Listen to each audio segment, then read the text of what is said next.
নিজেই নিজেকে রুকিয়া করবেন, তাবিজ ঝুলাবেন না। তাবিজ ঝুলাতে বিশ্বনবী নিষেধ করেছেন।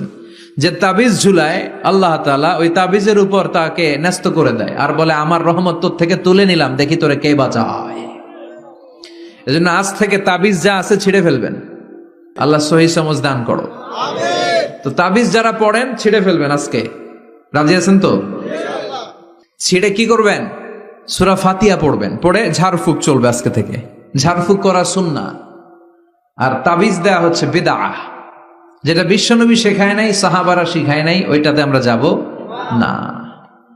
ঝাড়ফুঁক করবেন। আয়াতুল কুরসি পড়লে জিনভূত আসতে পারে? কথা বলেন। সূরা ফাতিহা পড়লে আর অসুস্থতা থাকতে পারে? বিশ্বনবীর সাহাবারা একবার সফরে বেরোলেন।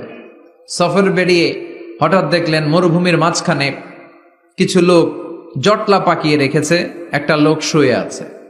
আবু সাঈদ আল খুদরি ছিলেন ওই সফরের লিডার। বললেন কি হয়েছে? তারা বলল আমাদের নেতাকে সাপে কামড় দিয়েছে, আরেক বর্ণনায় বিচ্ছু কামড় দিয়েছে, বিষের ব্যথায় আমাদের নেতা মারা যাবে। তারা নানা ধরনের বৈদ্যরাজ কবিরাজদেরকে এনে মন্ত্র পড়াচ্ছিল, সবাই মন্ত্র পড়ছিল, ছু মন্তর ছু কালিকুত্তার ঘু। ছোট বাচ্চারা পড়ে, বুঝানোর জন্য বললাম, তারা হয়তো অন্য কিছু পড়ছিল। তো এই যে এগুলো পড়ে ফু দিলে কি ভালো হয়? কথা কন, আরো রোগ বাড়ে, ঠিক কিনা? বাচ্চার হাতে 2টা, গলায় 3টা, কোমরে 4টা, এগুলোর ওজনেই তো বাচ্চা অসুস্থ হয়ে যাবে। কথা বুঝতে পেরেছেন? আবার কোমরে লাগায়, এটারে কি বলে? কাইতন। কি কয়? তাগা। চাচাই বলতেছে তাগা।